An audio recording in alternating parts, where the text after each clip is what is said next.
나중에 김프가 10%까지 끼거나 20%까지 끼면은 그것만 해도 한 4, 500 정도 버는 거잖아요. 불장이 오면 김프는 분명히 높아질 거거든요. 네, 그러니까 무위험 수익을 거둘 수 있는 방법 중에 하나라고 생각하시면 됩니다. 김프가 되게 높아질 수 있어요. 불장이 오면 40%까지 높아지거든요. 그럼 요거는 좀 쏠쏠하죠.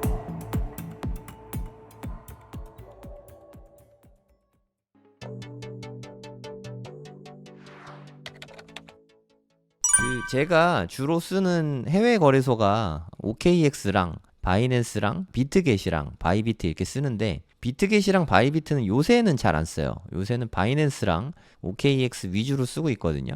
일단 OKX 먼저 좀 보여드릴게요. OKX 그냥 어플 치면 됩니다. O랑 K랑 X 눌러갖고 OKX 이 어플을 찾으면 됩니다. 뭐 그냥 앱스토어나 플레이스토어에서 찾으면 돼요. 그럼 여기에 와서 요걸 눌러봐요. 점 많은 거. 그러면 내 계정 이게 나오잖아요. 네, 여기에서 오른쪽에 꺽쇠된 거 있죠. 요걸 한번 눌러봅니다. 나중에 이거 보면서 한번 따라해 보세요. 여기 보면 시큐리티가 있습니다.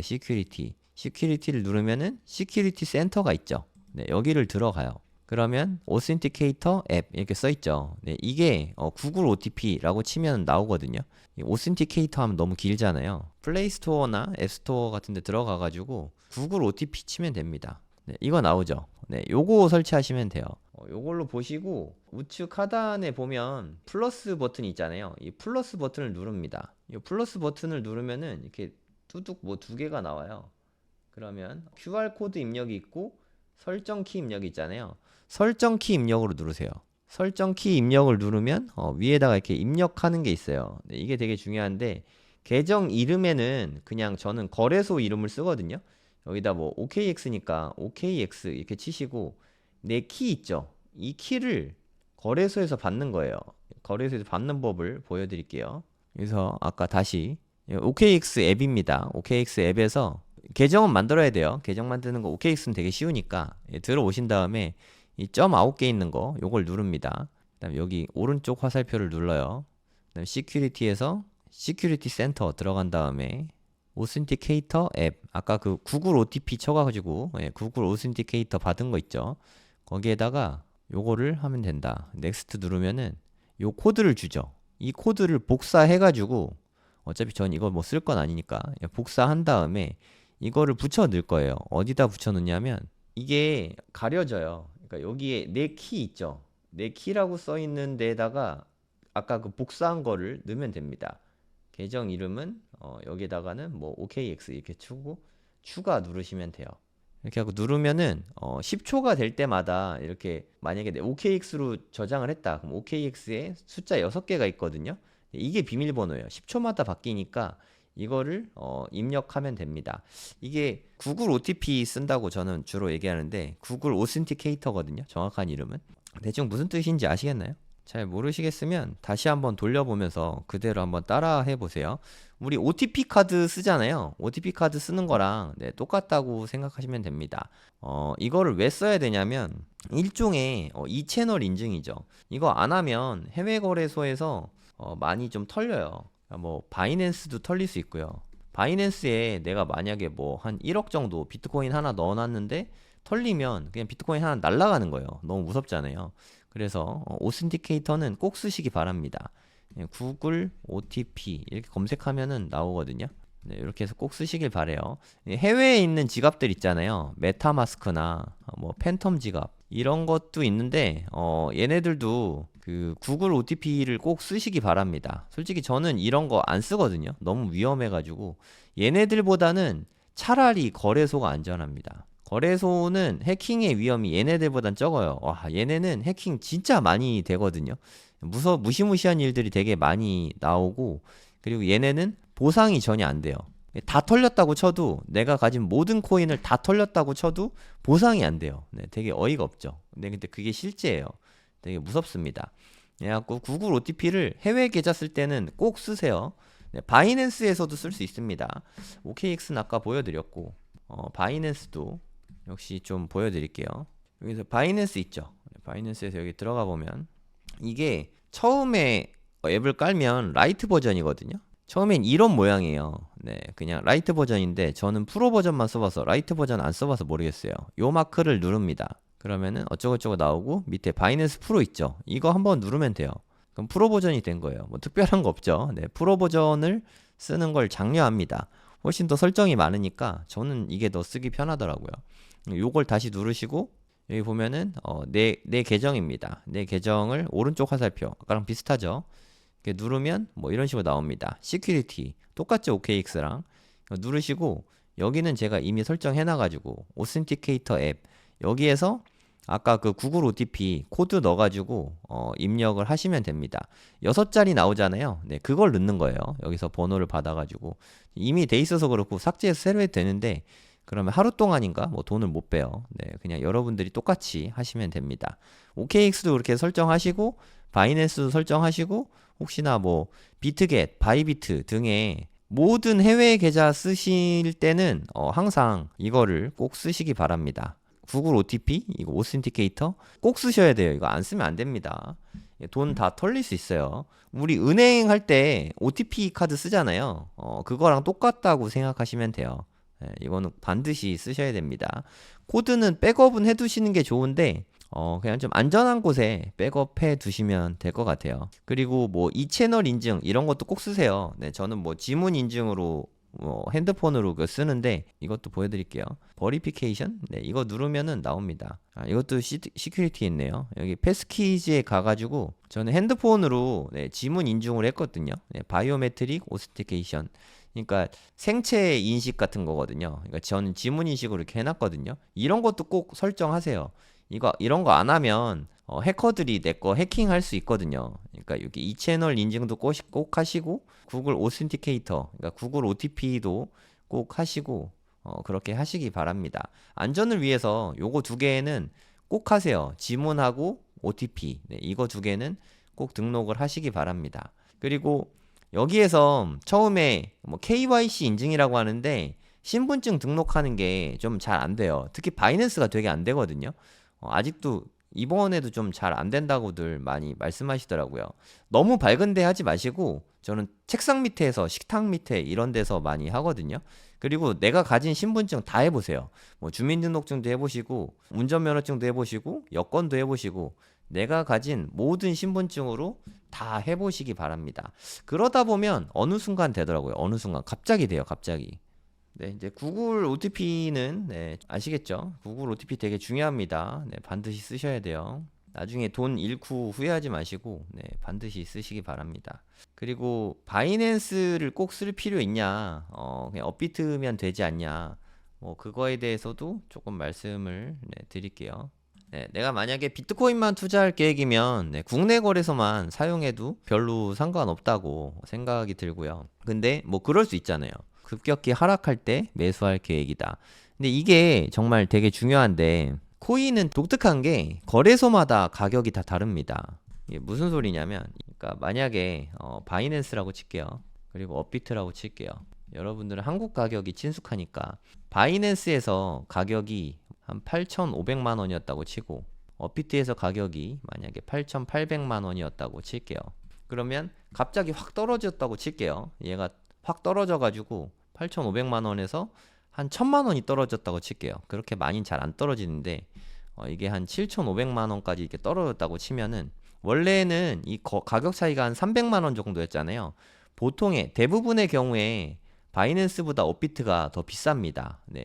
왜냐하면 업비트에는 김치 프리미엄이 끼거든요. 김프라고 하죠. 김프가 많이 껴가지고 업비트 거래 가격이 그냥 더 비쌉니다. 그냥 늘 비싸다고 생각하시면 돼요. 근데 갑자기 이렇게 확 떨어지잖아요. 그러면 얘는 많이 떨어졌는데 얘는 좀 덜 떨어지거든요. 얘는 1,000만 원 떨어졌는데 가령 얘는 500만 원밖에 안 떨어져요. 8,300만 원이 되죠. 그럼 원래는 한 300만 원 비쌌는데 이때는 800만 원 비싸잖아요. 그러니까 급락해서 잡고 싶어서 한 건데 별로 큰 이득이 없단 말이에요. 그래서 급격히 하락할 때 매수를 할 거면 미리미리 보내놓는 게 좋은 거죠. 가령 이때는 한 3%였다 김프가. 이게 확 떨어지면은 김프가 갑자기 오릅니다. 뭐 8%막 이런 식으로 갑자기 올라가요. 김프가 비쌀 때 사는 건 손해잖아요. 이만큼 더 비싼 돈 주고 사는 거니까. 요런 게 좀 단점이라고 생각하시면 됩니다.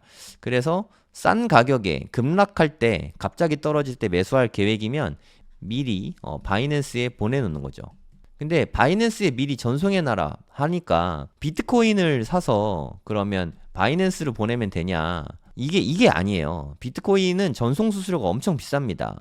대략 한 5만 원 정도 할 거예요. 한 번 보내는데 5만 원이고 시간은 거의 한 1시간 가까이 걸립니다. 시간이 되게 오래 걸려요.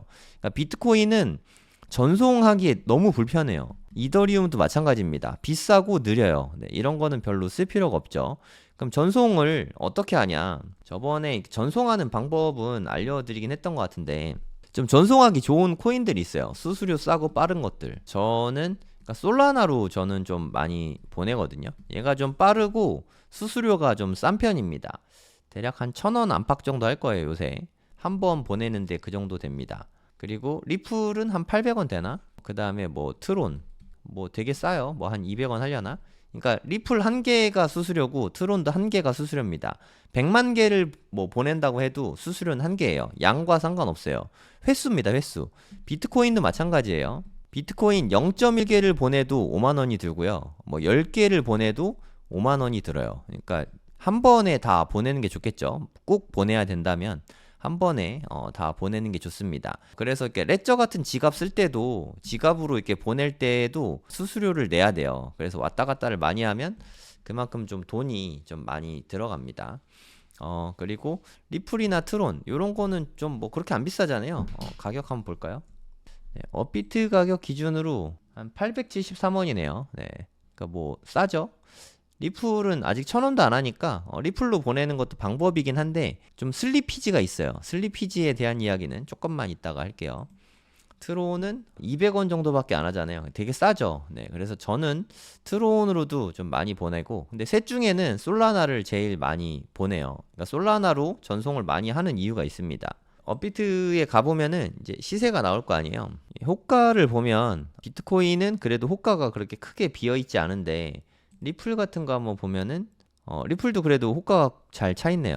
요럴 때는 보냄직한 것 같아요. 0.1원 단위로 이제 호가가 되니까 괜찮은 것 같습니다. 트론도 원래 예전에는 이게 1원 단위여가지고 슬리피지가 되게 많았었는데 그래도 0.1원 단위로 바뀌어서 괜찮은 것 같습니다. 그러면 요 정도면 뭐 셋 중에 뭘로 보내도 별로 상관없는 것 같아요. 제가 김치 프리미엄 알아보는 거 2가지 알려드릴게요. 코인은 거래소마다 다르고 우리나라 코인이 좀 비싸게 거래가 되죠. 그거를 김프라고 하거든요. 김치 프리미엄에서 김푸라고 생각하시면 됩니다. 만약에 PC에서 할 때는 저는 김푸가를 주로 써요. 김푸가에서 그러니까 노란색 K 있는 거 요걸로 하시면 됩니다. 김푸가 커뮤니티. 여기로 오시고 커뮤니티로 기본적으로 돼 있는데 여기서 그냥 홈 누르시면 돼요. 김푸가 옆에 홈 있죠. 이거 누르면 김푸가 이렇게 쭉 나와요. 네, 저는 주로 업비트랑 바이낸스 쓰고요. 미리미리 즐겨찾기를 해두면 돼요. 여기 보면 별 있죠. 즐겨찾기 된 거예요.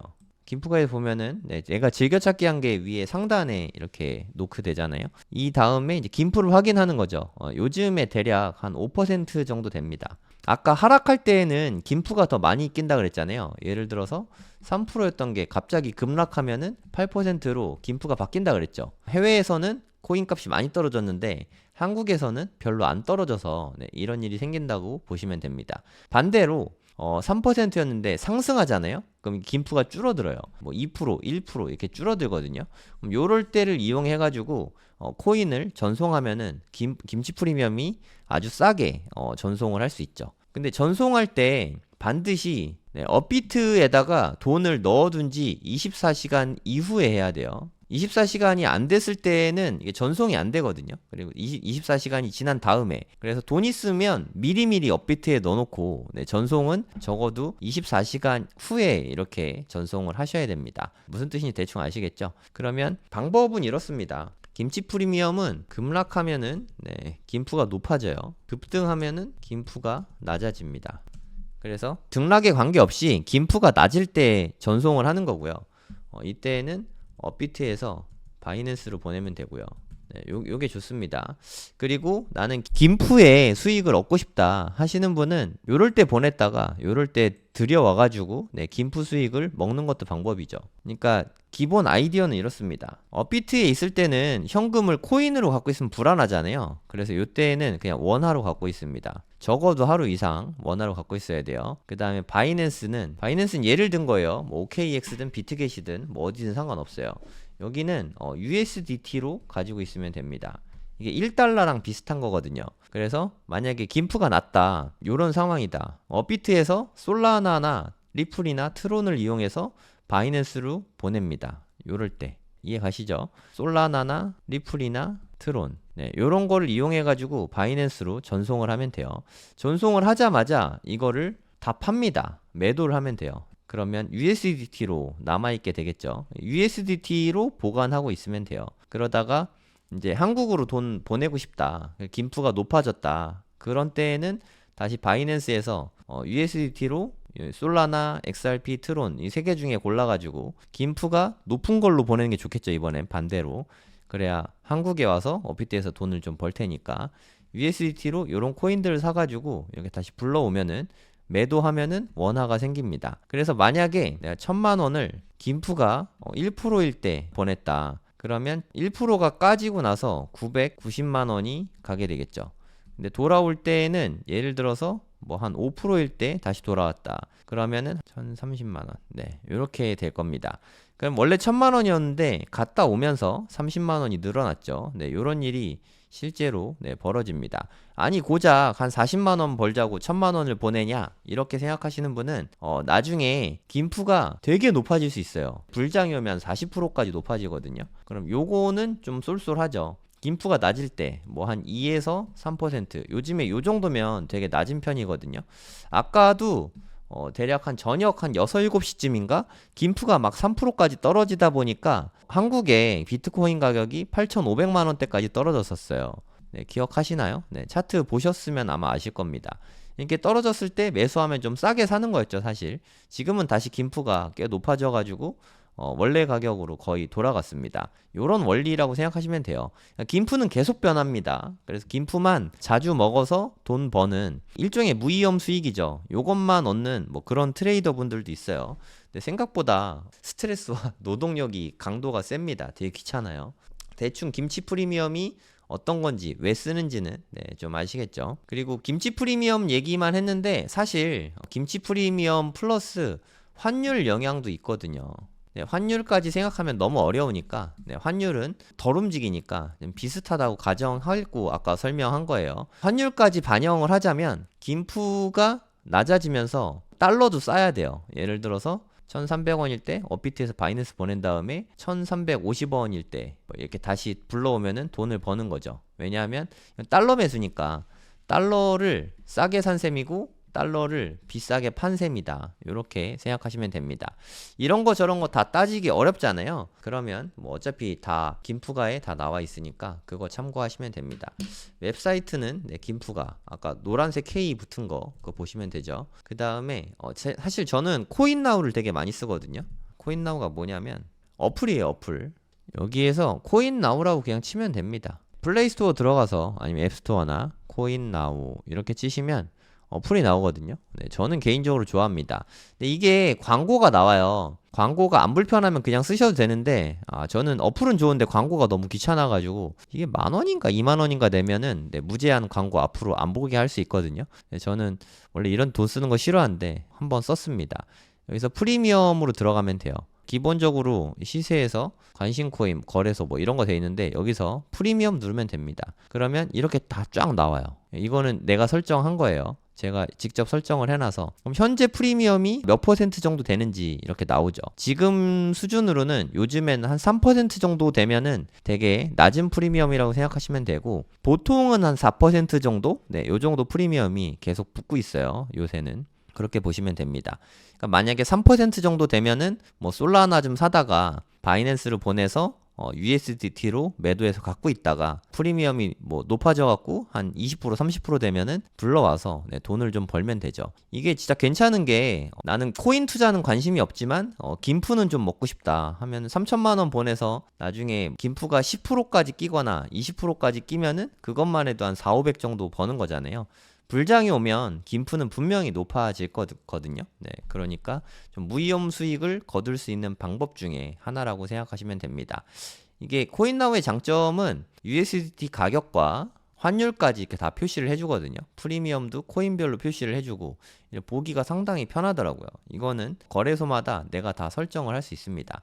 이것저것 다 눌러보세요. 그리고 알림도 다 설정이 가능해요. 프리미엄 알림도 가능해요. 자다가 갑자기 알림이 울려서 막 제가 깨고 합니다. 제가 깨가지고 막 선물 포지션 잡고 막 그랬었는데 요즘에는 그렇게까지 타점은 안 잡습니다. 그냥 대충 잡고 있어요. 요새는. 네, 대충 어떻게 하는지 아시겠죠? 이게 김치 프리미엄이라는 건데 좀 공부를 좀 해보시기 바랍니다.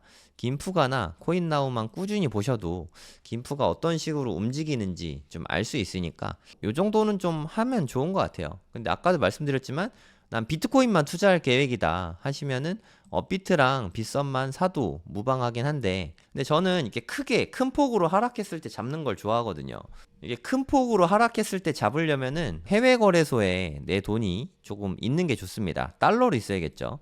그 달러가 USDT라고 생각하시면 됩니다. 요걸로 매수가 가능하다. 네, 무슨 뜻인지 대충은 아시겠죠? 얼마 전에 이런 뉴스가 있었어요. 2월 28일에 여당에서 국민의힘에서 가상자산 공약이 좀 있었잖아요. 과세도 유예하고 그리고 뭐 비트코인 ETF, 현물 ETF도 허용할 방침이다. 그래서 민주당에서도 허용하겠다. 뭐 이런 얘기들을 좀 했었는데 좀 신중론이 나오고 있는 것 같습니다. 왜 그런지는 알 것 같아요. 아무래도 또 이제 법을 끼고 하면은 크게 피해보는 사람들이 나오니까 좀 안전을 위해서 그런 것 같긴 한데 개인적으로는 좀 아쉬워요. 국내에도 자산운용사들이 많이 있잖아요. 삼성증권이나 미래에셋 뭐 이런 데서 충분히 만들 수 있거든요. 우리나라에서 만들 수 있는데 굳이 뭐 블랙락이나 피델리티에 좀 수수료를 더 내야 되잖아요. 그럼 수수료 수익의 외화가 유출되니까 그런 부분이 좀 아쉬운 것 같습니다. 그리고 그나마도 지금 우리는 거래가 아예 안 되죠. 블랙락의 아이비트, IBIT나 아니면 피델리티의 FBTC 뭐 이런 거 다 거래가 안 되잖아요. 우리나라는. 그 부분이 좀 아쉬운 것 같아요. 저도 이거 좀 됐으면 좋겠는데 그럼 저는 법인을 운영하니까 법인 계좌에서도 좀 매수하고 싶고 미성년자인 우리 애들도 좀 매수하고 싶고 한데 요게 좀 아쉽습니다. 근데 뭐 요거는 사실 우리는 그렇게 크게 상관없잖아요. 솔직히 말해서 우리 뭐 업비트에서 하면 되니까 우리 별로 상관없는데 진짜 중요한 거는 솔직히 개인적으로는 코인 과세하는 거 올해까지는 비과세가 확정이고요. 내년에 어떻게 될지, 그러니까 25년, 26년, 요때 코인 과세가 2년 정도 유예가 될지, 저는 유예가 되기를 엄청 바라고 있는데, 뭐 어디가 어떤 공약을 발표하게 될지 아직 잘 모르겠어요. 좀 지켜봐야 될 것 같고, 전 정치적인 색은 없습니다. 근데 코인 과세를 유예해주는 거는 좀 큰 이슈니까 좀 유예해줬으면 좋겠어요, 개인적으로는.